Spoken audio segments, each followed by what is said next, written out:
when we're talking about an array is the same data type, multiple identifiers of the same data type in one structure, basically.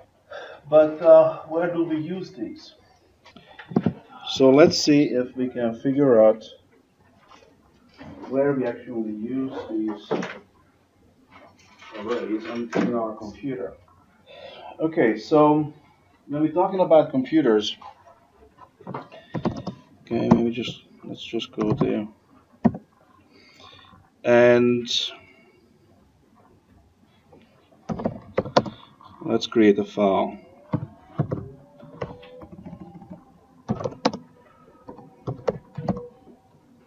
Okay, so when I type in copycon a.text, it's basically copy is the utility that we use. It's an application. That's what we write in, or we wrote throughout the whole semester, right?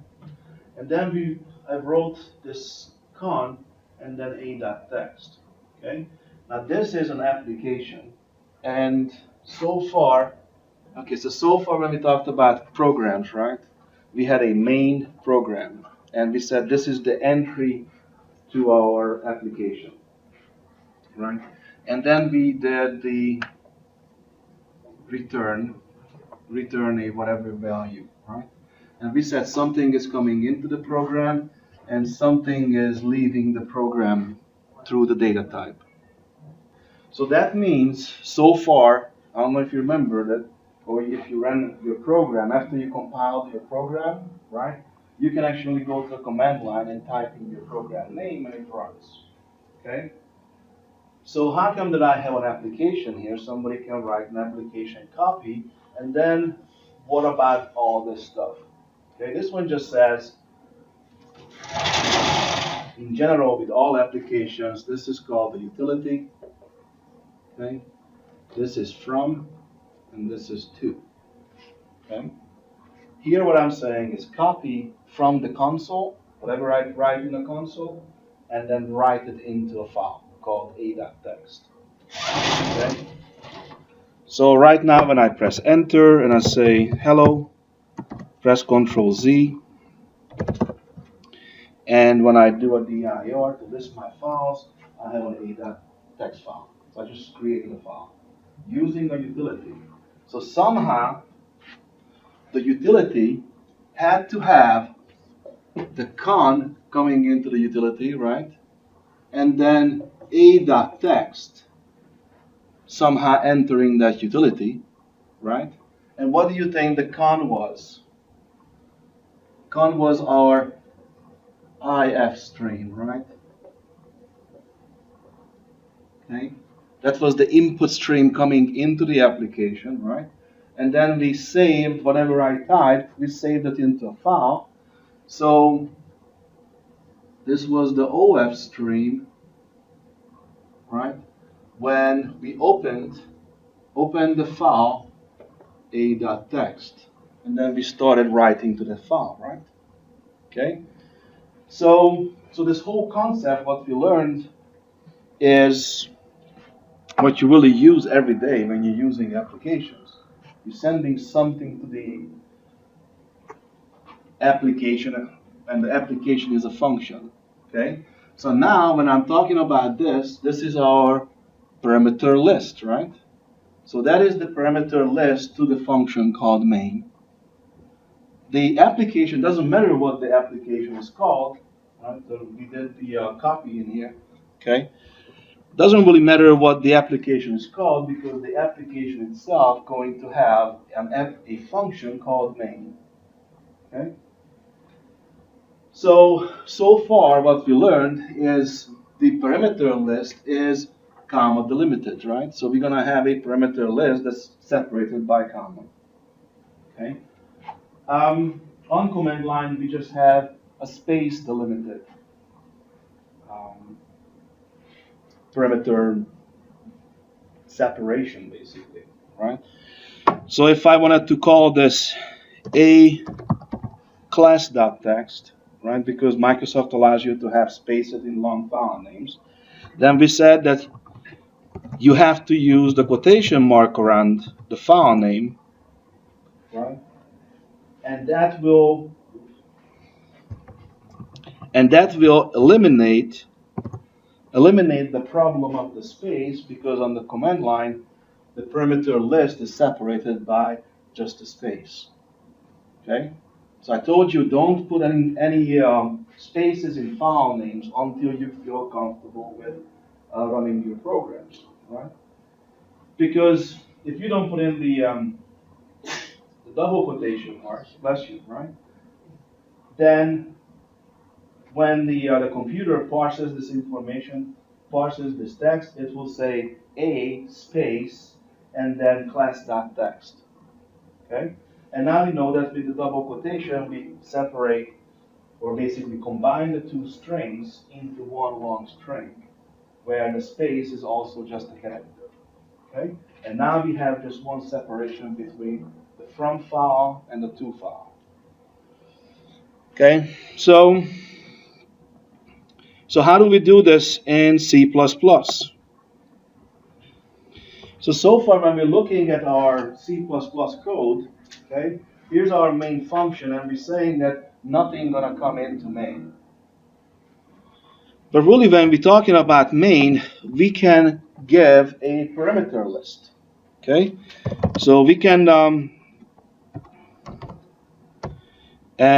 usually people just do a argc. That means the argument count.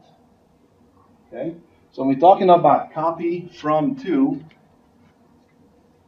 copy from text to that text, okay? That means we have an argument list starting from here going here. So this is called arguments. In C++, we call that the parameter list, okay? This is called the utility or application. Okay? So there's the name of the application and then the argument list. And there's a space between the two. Okay? So, and we can also do a character, this is called a pointer.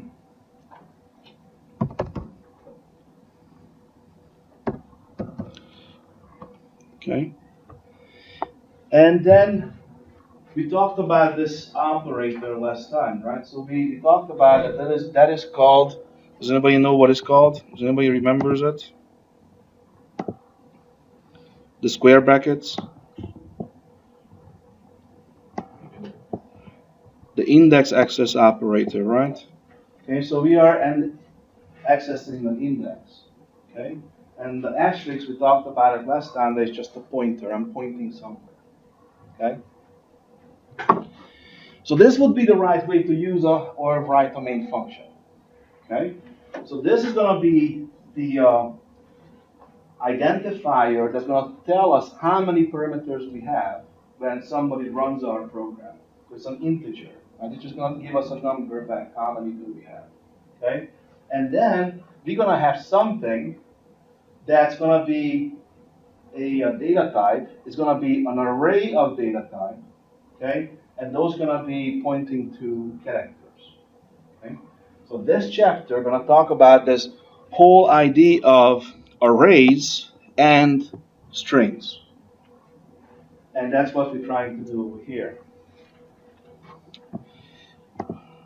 Or, we can call it argv for argument values, right? So we can do argument count, how many we have, and then the actual values. So right now, if I do, let's say, cout argv, let's say 1. Okay. So I want to print out the first argument. Okay. So when we're talking about arrays, just like with the string, we said that we have a list of characters, and each one of the characters is going to have a place value. And that place value is an actual index of that particular character. Okay? So right now we're saying that we're going to have an array, but I want to point to the index 1, which is going to be the second value. Okay? So, how do we give our programs a value when we're trying to just click on the compile, the debug button? Okay? Now here we can go to project, and then you can go to properties. Okay? And under configuration, okay, we go to debugging. Okay? And here it shows something that says command arguments. Okay? So that's the command arguments. That's going to be taken as your application name. And when you click on the application to compile, it generates the executable, the utility. And if you want to give some other arguments to your compiler at compile time, then this is the list where you would type them in. Okay? So, or maybe text, Richland.text. Okay? So when I run the program,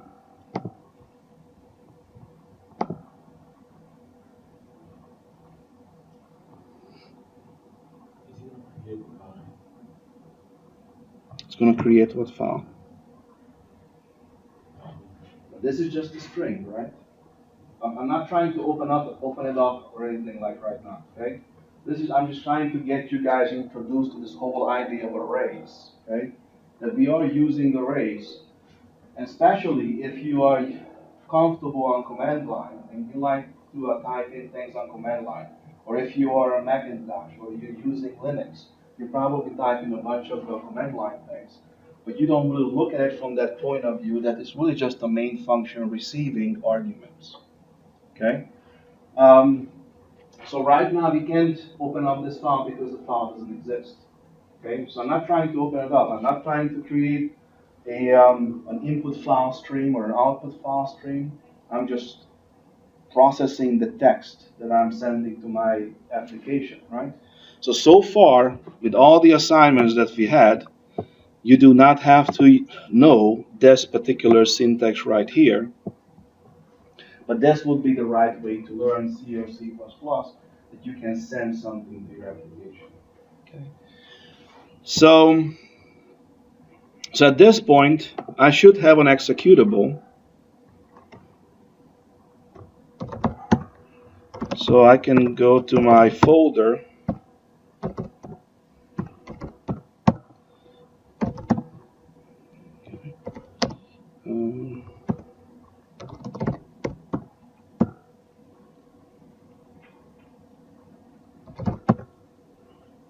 Okay, so oops. So we have the executable, right? So we can, or I should be able to type in driver program and say hello.text, right? And now it says hello.text. So it's more dynamic. I don't have to hard code the file name that I'm opening up, right? Like right now, so far what you guys doing is you hard coding the file name, what you want to open up, or whatever you want to write. Okay.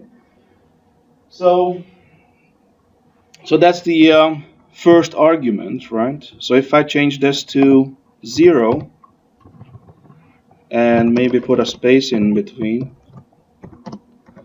and do a argv1 here. Okay.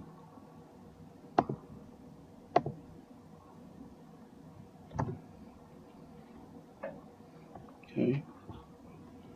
Now you can see that we actually printed out the name of the program that I'm running with, including the path, and then I'm printing out the text file. Okay. So right now, when we're talking about this particular syntax, argv0, argv1, right? So 0 is the actual file name that I'm running. argv1 is the first string that I included after after the program was running, right? So when we're talking about sending arguments to our program, right? Then we're gonna have the index 0, index 1, 2, 3, but this is the actual utility, name, the actual application name, right? And there's gonna be argument 1, argument 2, argument 3. And we're not sending those as individual identifiers because we don't know how many to create. Okay? We're sending an array because the array of the strings can be created dynamically. So we're using one identifier that has a lot of little members. Okay? And that's one of the benefits of arrays. You don't have to have discrete values in order to save values into a discrete identifiers. Okay? So if we change this to arg1 and arg2, now at the compile time, I need to give another argument to my program. So I can go to properties, and here I can say hello.text, right? So now my application gonna have richland.text space and then hello.text. Two separate strings gonna be sent to our application.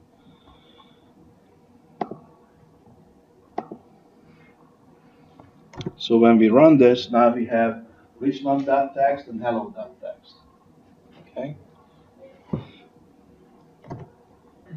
And we can do the same thing on the command line. So we can just say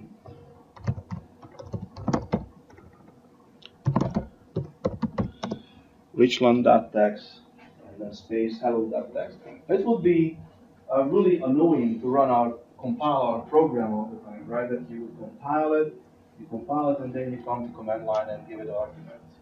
Okay. In your IDE, you can specify what are the arguments that you want to work with within your program. Okay. So now you can see that this is hello richland.text and hello.text, which is just a string. Yeah. So after you compiled it, Mm-hmm. you still manipulate the data like from the new window like open. Right. I mean, you could do like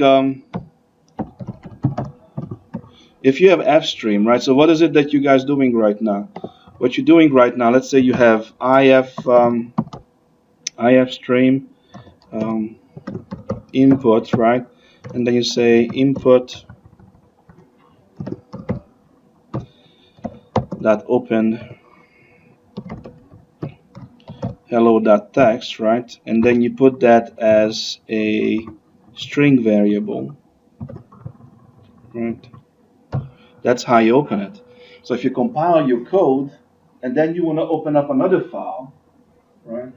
Then you would have to go to your source, change the file name, recompile it, and then run the program again, right?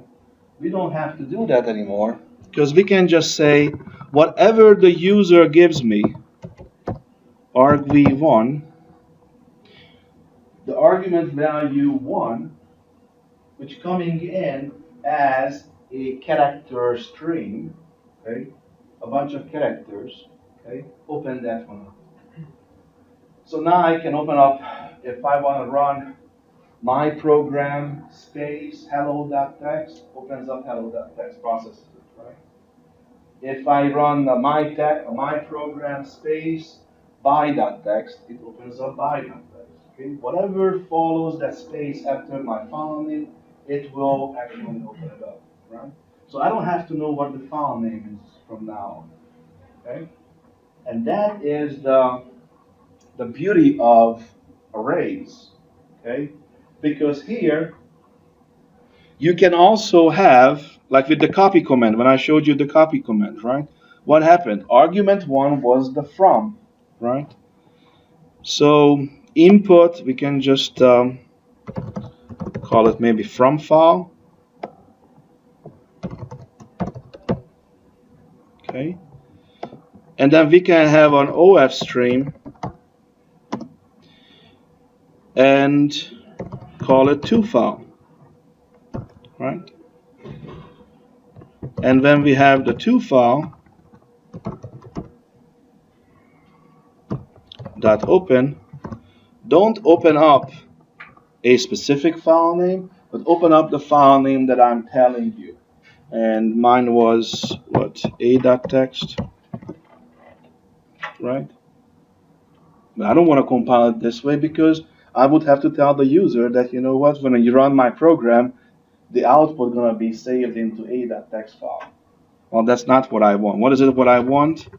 Whatever the user types in, right? So that's going to be argv2, right? So now I have a from file. I open it up as a reading in from that file. And I have the to file, and the to file is whatever the user types in when they run my program. Okay? You compile it once, and now your program is a lot more flexible. Okay? You said 0 is the application itself. And 0 is the application itself. Okay? So in this case, if we do argc, now argc is just an integer, right? How do I know it's an integer? Because that's the data type. Okay.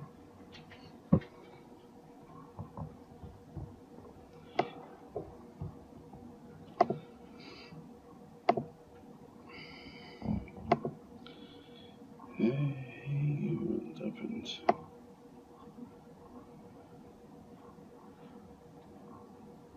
Where did I make mixed up?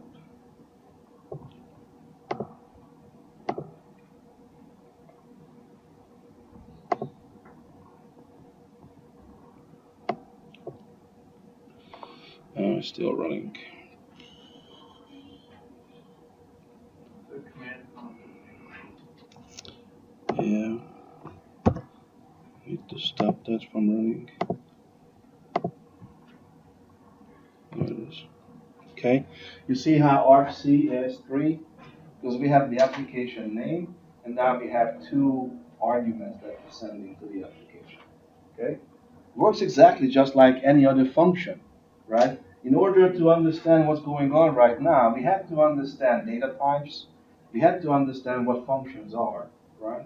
And now we're moving into the last portion of understanding the syntax here, which is the arrays. Okay?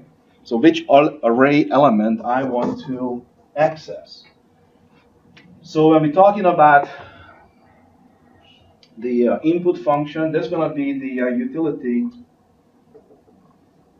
utility name, including the path, right?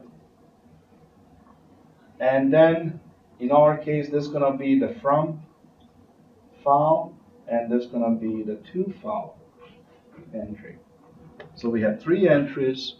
1 is the from file, and 2 is the to file. Okay? For this one, what does the value 3 signify for argc? Is that like the third? Which is 3 arguments. Right, 3 strings, basically. Okay, argument count, gotcha. Right, which is the length of our array. Like last time we talked about the string. What is a string length? Is the number of characters in the string, right? How about the number is more than the length of a string? Like say the string length is say 5 and you put 6. Okay, well, it's gonna crash, right? Because, or it's gonna be a garbage value. It depends on the actual compile that you have. Okay, but this is where it's gonna be very important when we do these kind of dynamic things, right? This is where we're gonna see if, when we try to open up the file, if it exists, and if it's not, exit out, return maybe another number, another integer back to the program to show that the user did not type in the string. Okay. Okay. So unhandled exception, You remember when we did the assert function, right? You can capture this nicely, or you can see that if argument list is, let's say, more than 3, then tell the user, give an error message that you gave me too many arguments, okay? Or if it's too few. But because of the argc, now you can see if the user typed in things properly, okay? If it has all the components or not, okay? So that's the basic idea of the arrays, that as you are using your computer, and like I said, you're going to know a lot more about computers if you use your computer on the command line, because you're going to see these kind of things. Okay, so how do we define arrays? So let's create an integer array. Let's say values, and I'm going to have 5 values in this array. So nothing changed. It's still going to be the data type, identifier name, and then we can assign values. But the values that we assign, we need to assign to the index itself, right? So all these going to be this time going to be a integer array. So that means every single one of these little containers is going to be 4 bytes, right? Because the data type or the size of an integer is 4 bytes. Okay? So that means we need to assign, let's say, 5, 10, 15, and 20 to these cells. Okay. Let's see what happens if we don't assign anything. What does that look like? Okay. Okay. So we have a bunch of garbage values. What happened?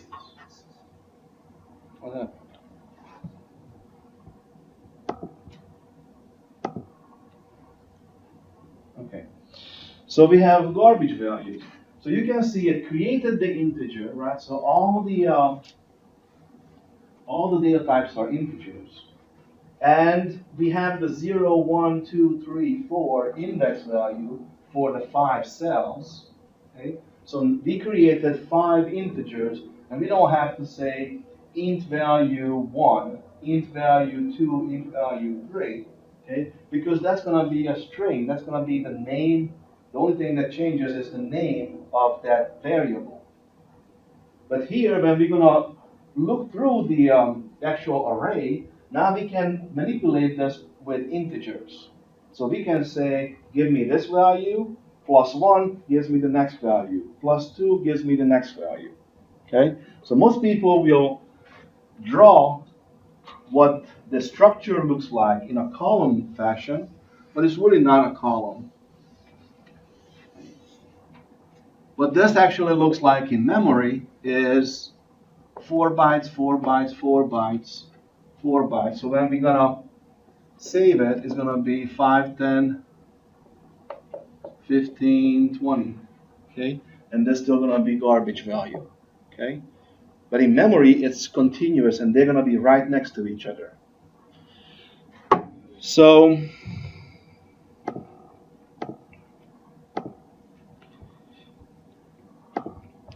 one thing that we're going to learn is that we can assign all the values, in this case with integers, if we just say curly brackets and 0.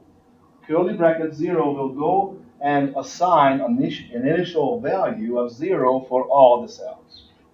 Okay, so before we had all the garbage values, right? So let's see what happens when we compile it this time.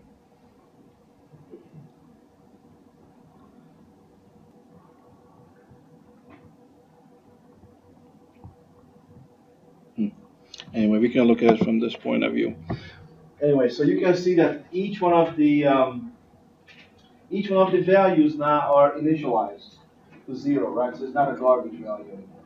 Okay. So all the cells are initialized. So now if we want to assign values to each one of the cells, like we planned, then we have to say value, let's say, or values 0 equals 5, right?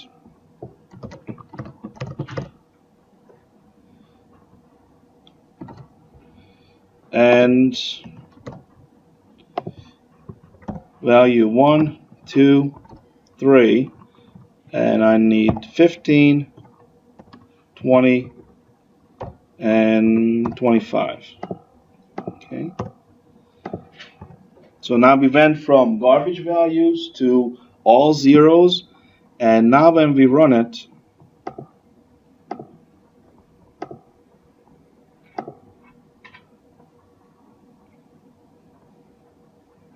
okay,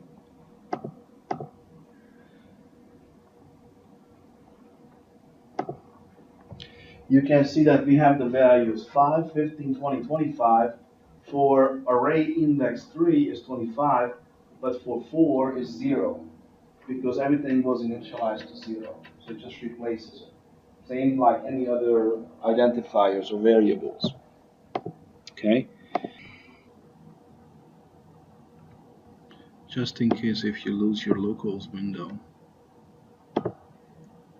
if you close it down, okay, what you do is you go to debug, Windows, and then you bring the autos back. Now the easiest way to bring it back is to go to Windows and reset Windows layout, and that will bring back the proper layout. Okay, you can move this window to another monitor if you have multiple monitors, and you can also attach it to the window,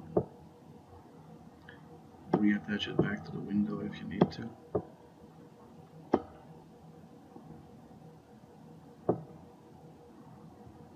But the easiest way is to do reset window layout, which is my preferred layout of the windows. Okay. So when we're trying to understand how does that look like in memory, then what we can do is print out these values. So values, let's say 0, and values 1. Okay. So here we're just going to print out the value of the variable. Okay. So don't let it throw you off that now we have variables with this index identifier. Okay. That index value is just telling you which integer you want to get out of the list. So if we're gonna print this, it's gonna be the actual values, which is 5 and 15. If I stop this one and I say, don't give me the value of these, right? But give me the address of the location where these values are stored at.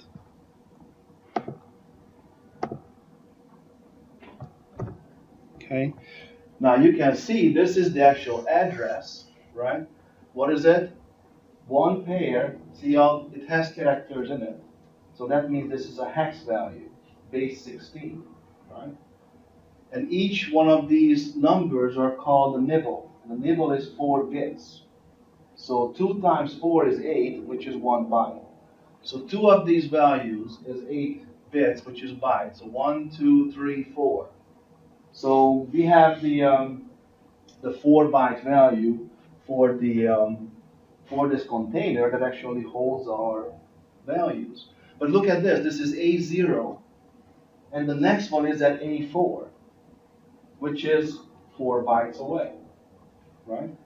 So you can see that this is something that you say 0, 1, 0, 1F, 940, 9A0 for the index 0.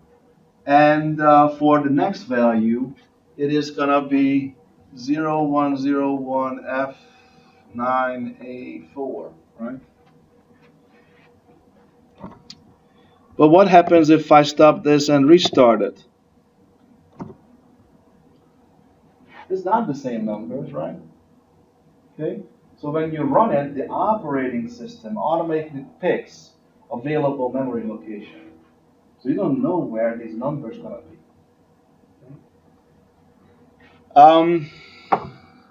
If it wasn't referenced, would it always be the same one? If it wasn't referenced. Yeah, the address. Without it. Well, we're not referencing a particular number, right? We're not saying to go to a memory address. We're saying find a place to reserve spot for 5 integers. Now, the 5 integers are not just 5 discrete integers, okay? If you would have, let's say, value 1, integer value 1, and then integer value 2 separate, then the two integer values would not even be necessarily next to each other. The system would say, oh, you need one integer value, save it here. You need another integer value, save it somewhere else. Here we are specifying that this is an array, put them together. Always store them right next to each other. Okay? So,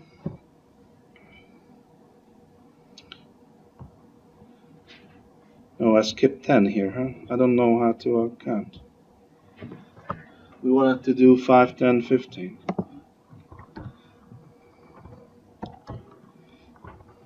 Okay, it's not like it matters, it's the same thing. Okay, so now we can actually print out the values of these and also the memory address. Okay. So we have 5 is here, and then we have 10 saved in that memory address.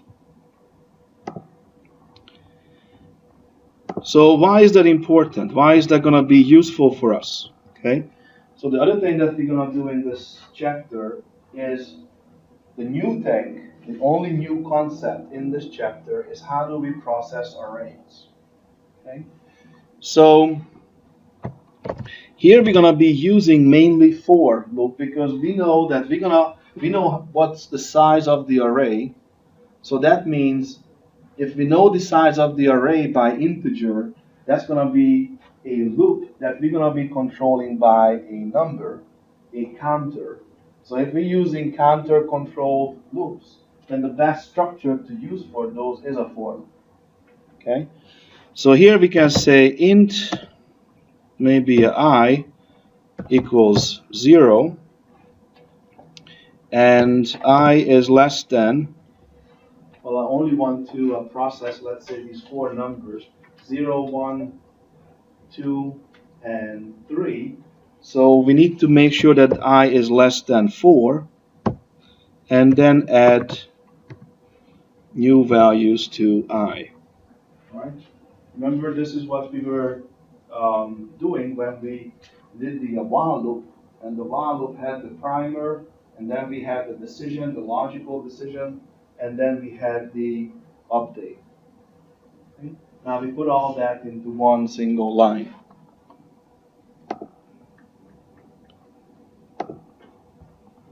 Let's see if it's better this way. So now within the loop, what we can do is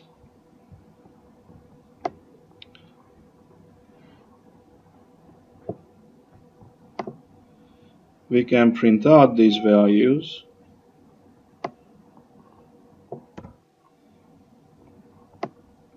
And instead of specifying the 0 here, okay, what I want to control with that loop control variable is the actual index location.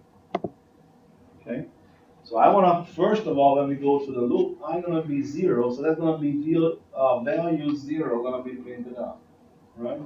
With a space after that. And after that, we update I is 1. 1 is less than 4, so it accesses values 1. Okay, so we can print all these out. So if we would have 5 integer variables, then you would have to figure out what do you call the integer, right? And how do I step them through? Or you might have a common name with those integers, with those identifiers, and then you would have to do a string manipulation to figure out what's the next identifier called. Here you're just doing a single or a simple little stepping in the loop, right? So if we run this one, okay, this is actually going to print out each one of the values, okay? So it's going to be really simple when you're really thinking about how to process arrays because of this index value. It's going to be really easy to step through the arrays. Because one thing that we cannot do with arrays, if you have 2 different arrays, let's say we have an integer array values and classes. Maybe we're going to have that as 0. Okay, we cannot do values equal classes. Okay, we cannot do this. So we cannot say, even though you have the exact same, think about it like classrooms, right? Each classroom have 25 seats. Why can't I just say, this is right now, today is called D155. Tomorrow is going to be called D220. Why can't I just have that? Okay, but it's not implemented. It is not implemented within C++. Okay, so what we're going to have to do is go through the array one at a time and say, this index value, copy it to this array. This index value, copy it to the next array. Okay, so what we're going to have to do is, when we are accessing a value in one array, then we're just going to access the same index value in a different array, just like simple arithmetics where we are assigning integer values. In this case, for this array value, I want to assign whatever is in this array value. And this is what we're going to call in this chapter parallel arrays. Okay, we're going to process the 2 arrays at the same time, right? So we can do cout one array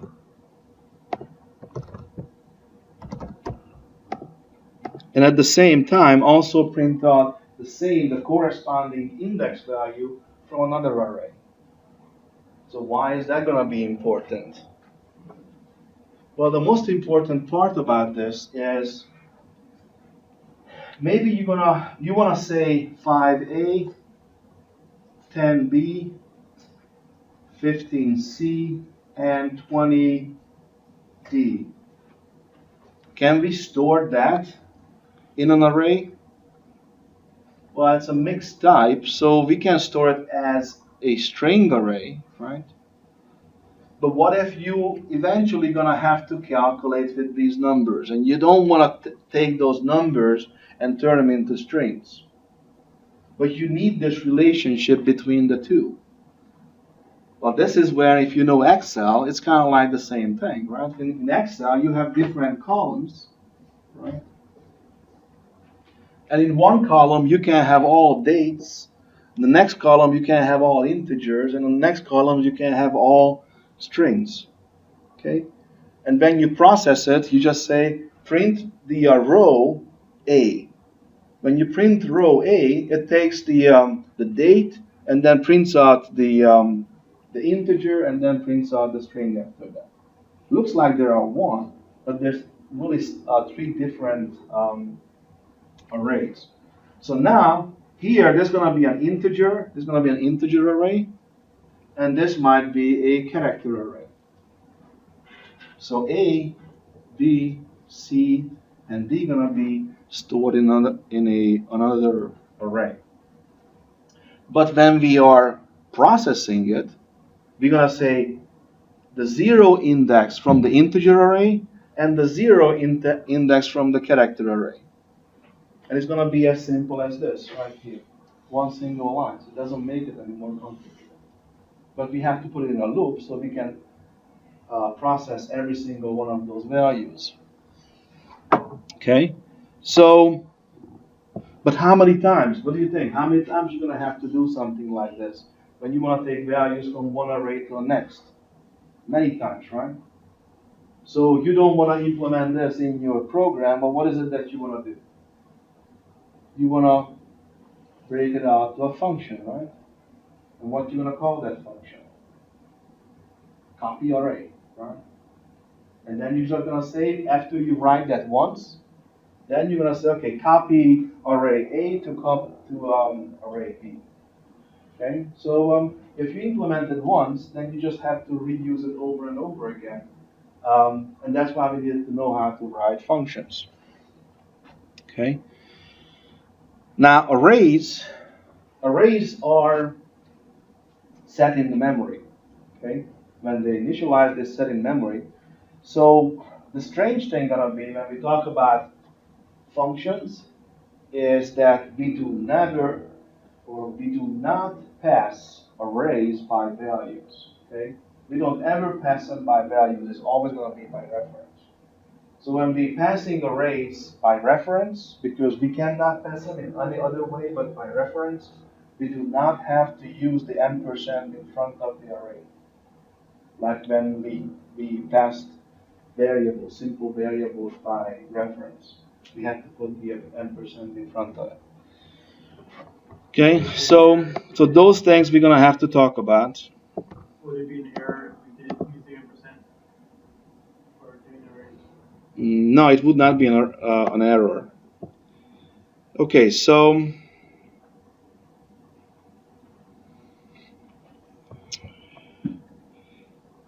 even if we do something like this,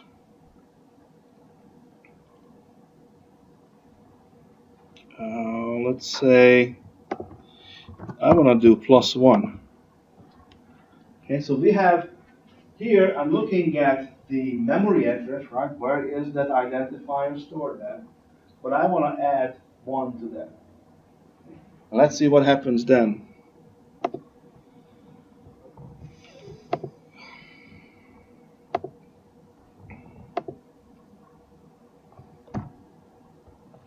Look at that. Look at the two memory addresses.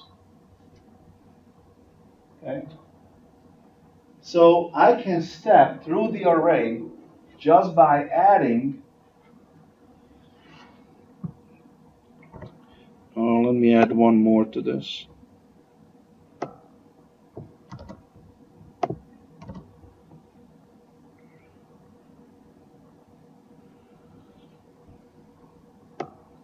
Let me show you this first. So that's the 0th element.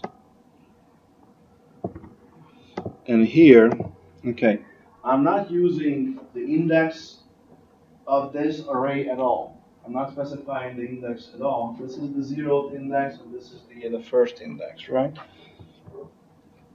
And those are all memory addresses. Oops. We need to put some space in there.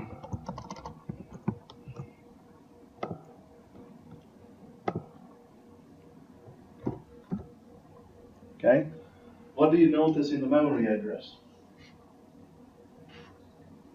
Just the name of the array is really index 0. What does that mean? So when we have an array, this is index 0, right? Which is the pointing right here. that means I can read the value of index 0. Okay? But if I just say name, the name points automatically to the beginning of the actual array. So I don't really need to use the index at all. Okay?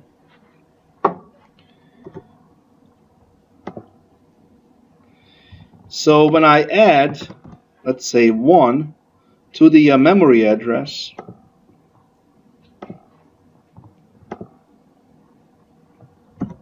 okay, just by arithmetics, I can step through the whole array.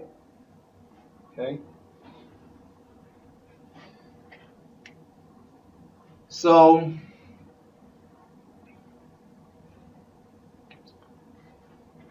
just by adding 1 to the actual memory address, now I'm pointing to the next value. Okay? So if I want to see what is the value there, then I can say add 1 to the memory address of index 0 and show me the value where you're pointing to.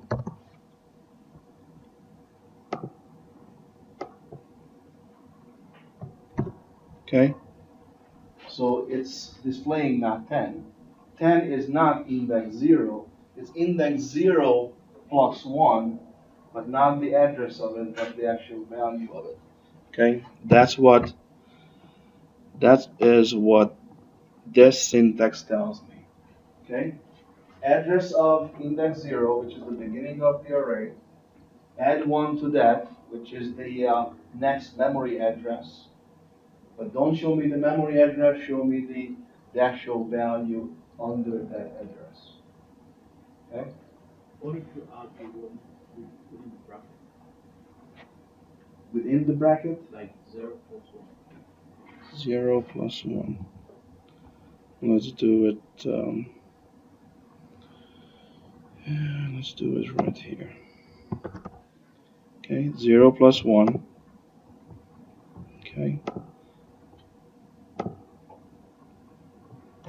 Okay. So the square brackets, if you notice the operator precedence, right? Okay. You're gonna see that the square brackets and the parentheses gonna be just like any other. I mean, it's gonna be before arithmetic operators, right? So what it did is incremented the actual index, right? So what else can we do? What we could have done also is to do include time.h, right? And then we had srand time null, okay? And maybe what you want to do is rand. Now, what value should I write in here? 4.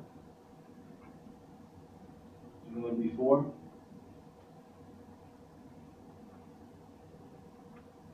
What's going to be the range of this, the return value from this if we type in 4? 0, 1, 2, 3, 0, 1, 2, 3, right? So if we want to only print out the 0 through 3, right, it's going to be 4. Okay? If we want to print out the whole array, it's going to be 5. Okay? Or basically the size of the actual array. Okay, so we can do this one. Again, it's going to take the arithmetics, right? It's going to evaluate the arithmetics. Long as it's an integer, okay, it's going to apply that integer to figure out which value you want to specify. Okay, so when you're talking about the index right here, it can be an actual expression. Okay, so we can basically manipulate or go through the whole array like this But it's a little bit complicated to look at the intercept, the pointer, and all that, right? It's a lot easier to basically go through just the index and process the whole array, process the entire array simply by just referring to the identifier, the name of the array, and then which cell within that array we need to consider. Okay? So this kind of takes us back to chapter 3, when you guys are 3 and 4, when we're talking about the output. You guys remember the receipt example, that we have to kind of understand that a receipt is this big rectangle, and the receipt has different structures, right, within. Now we can do the same thing and think about it as arrays. So when you're thinking about, let's say, a receipt, and the receipt had items, right? Now we can take that as not individual strings, but really a list of string. Okay? And all this we can call items, right? And then we have to type in maybe the dollar signs. Okay? The dollar sign can be another character array, right? So item is going to be a string array. And then we had the cost, right? And that's probably going to be a float array, right? So when you guys are printing out somebody's receipt, then what can you do? I can do items, I, right? Which is whatever item I'm on. And then print out the call it unit, right? Unit and unit I. So maybe some of them gonna be in dollars, some of them gonna be in pesos or euros or something. It doesn't really matter. Whatever you put in, whatever character you store within that cell, within the array, right? And then we're gonna actually print out cost at that particular place, right? So this will handle each one of those in a database classes, you would call those records, right? In let's say in Excel, you would call it the row. So print out the whole row. Even though these are different data types, it looks like they're all saved as one long string. But when you try to manipulate each one of those, it's going to be a lot easier because they're really separate entities. Okay. So that's where I probably after the test, after the next test, after Thanksgiving, we're going to be looking at the GPS example. But this is what that file looks like, or that project looks like.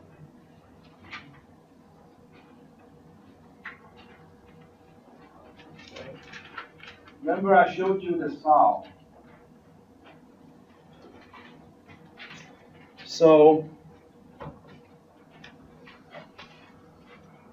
look at the top portion of this output. Okay. All the way to the dotted line, the input file. So don't worry about the input file right now. Everything about above the double line. The reason I kind of highlighted the numbers is because this is what the KML file is, what Google Earth can actually implement. Okay? And you can see that the smaller characters above the numbers is always going to be the same. It's never going to change. So that means if we just take that as a string, right, we can read it from one file, store it, and then save it in another file. And we don't ever change anything in here. Now we need to change what the IP addresses, the GPS addresses are. And then we have the last 5 lines, those never going to change either. So really when I look at a file like this, in this example, what I'm identifying is a header, right? But it looks kind of strange because you guys are kind of used to seeing something that I can read that has an English. But it doesn't really matter. I don't understand what it is. Who cares, right? It never changes. If it never changes, I call it a header. And then I need to calculate something here. That's going to be unique to our file. And then we're going to have the footer, because that's never going to change neither, those 5 lines. And when I have this, I'm going to call it whatever .kml, and Google Earth will understand it. So the only thing that we need to focus on is this middle portion. Now, when we look at that middle portion, it's going to come from a file. Now, this is the bottom portion, right? This is what the file is going to look like. Okay? So what do you notice in here? We have, let's say, 32 DEG 55, and then we have the tick mark, and 18.60 double quotation and comma. Characters. Right, so it seems like we're gonna have characters, strings, maybe an integer, maybe float. Okay? But when you look at something like this, okay, so our input file gonna be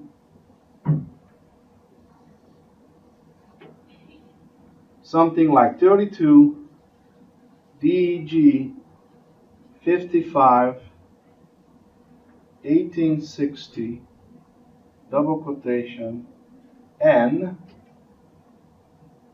Okay, then we have a comma.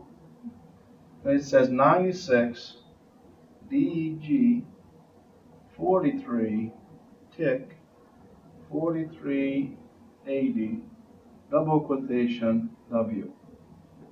Okay, and every single one of the lines looks like this. So what we can do is we can mentally divide this, right? And we can say, here's one array. Okay? Seems like when I look at my input file, they never have a decimal portion to it. So that's going to be an integer, right? And then here's my next division, right? And that's going to be more than one character, so maybe it's going to be a string. Okay? And then I need to separate the number from that little tick mark. So that's going to be an integer, and that's going to be a character, right? And then we read, seems like that's going to be more of a float because it has a decimal point to it, right? And then we're going to have a character for the double quotation, and then seems like we're going to have N. N is another character. Now these are 2 characters next to each other. I don't want to do string. Why not? Because eventually, when we convert this, because this is the converted value, okay? Just like with the last assignment, you guys have to know how to calculate taxes for somebody, right? Here, when we're talking about this, right, we have the negative, comma, positive, negative, comma, negative. Then we have positive, comma, negative, positive, comma, positive values, right? So this is going to be your west and then east and then north and south when it comes to GPS coordinates.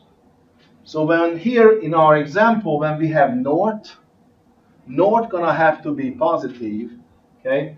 But when we're talking about west, it's gonna be negative. So I'm gonna be probably testing when I'm done with the calculation. I'm gonna test if we're talking about east or west, north or south, because then I need to determine if it's gonna be a positive number or I need to multiply the result with a negative 1. Okay? So I want to keep that separate because that's going to determine my decision if it's going to be a positive result or negative result. Okay? So now we have a comma, right? That comma is also a character, but that's just the delimiter between the two, right? because we're going to longitude comma latitude combination in order to get the GPS coordinate. And then this one is exactly the same structure as the first parallel arrays. Okay. So at this point, you just need to look at it. Okay. You don't need to understand all this, but you need to kind of look at the data input and mentally make that divisions. So you can actually draw in those divisions. That's here. Okay. You can draw those in and just think about what kind of arrays those going to be. Because eventually, what's going to happen? We're going to ignore this. We're going to ignore this, the little tick mark. This tick mark we're going to ignore. We're going to ignore the comma. So eventually what we're going to have is 32, 55, 1860, 18.6, right? And then we have north. Now this is, you can think about it like hours, minutes, and seconds, right? So what we're going to do is hours plus minutes times, divided by 60 plus seconds divided by 3600. Okay? And that is the format that we need in order to put into the KML file. Okay? So that's going to be a decimal degrees. Okay? We need to extract those three numbers. We need to extract the three numbers from the input file, which is going to be coming in a text file, so everything going to be string. But we should be able to read those numbers in, and then eventually we figure out if it's going to be north or south, right? If it's north, leave it alone. If it's south, then multiply the result by -1. Okay, so we still are going to have to figure out a lot of things in order to make this work, but we don't have to worry about how do we tell Google Earth that we have this list of GPS coordinates and it needs to map it on Google Earth. Okay? This never changes, this never changes. Here we still have to make some decisions. In order to make decisions, we need to look at the input file and identify patterns. Okay? So computer science is really pattern recognition. So when you recognize the pattern, then you say, okay, what can I do with that pattern? Now we go back to C++ specific syntax. How do I create arrays that's going to hold all these values? And eventually you're going to notice that we're never going to really create an array to store the string, because we don't need the string for our calculation. Okay? And we're not going to need all those little tick marks and the comma over here neither. Okay? So there is a planning in order to do this. And how do you plan? You need to have a sample of the input file. Okay? And on the back side of this, it's the basic code. Okay? So we're going to have multi-dimensional arrays. So we're going to have a latitude and longitude, and then we're going to have an array for projection. Okay? And then we're going to have a while loop, and the while loop is going to read from the input file.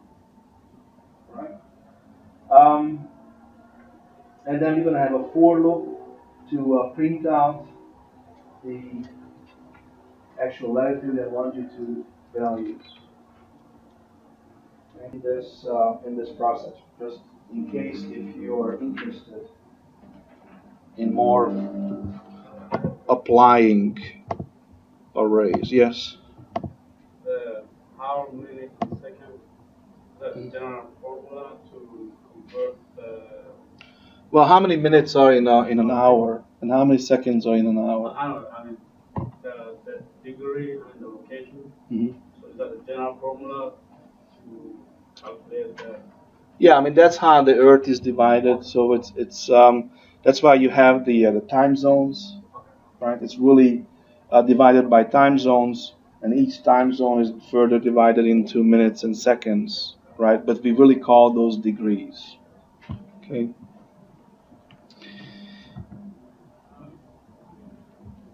Okay, so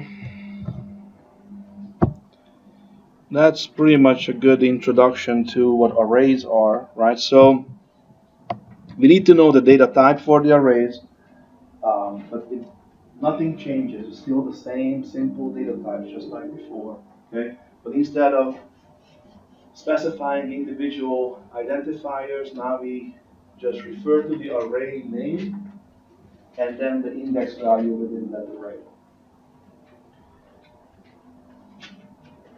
The array elements are consecutive, so they follow each other, right? So if this is somebody's account number, right? So you have $5 in account number 10, right? And then somebody has $100 in account number 15, right? That's how far away you are from somebody with money. Okay? It's just a couple of memory addresses. Okay?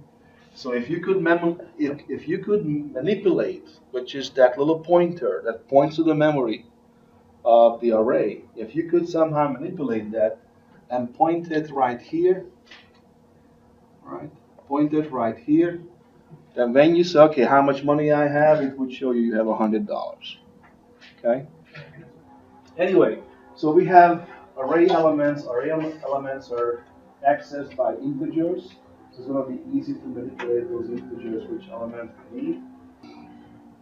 Processing the array is going to be also simple because it's going to be just a counter controlled loops. How we're going to process the arrays. And then we can associate two separate arrays and process them together, and we call those parallel arrays. Okay? And then we'll talk about multidimensional arrays, and the last portion of the chapter is about C strings.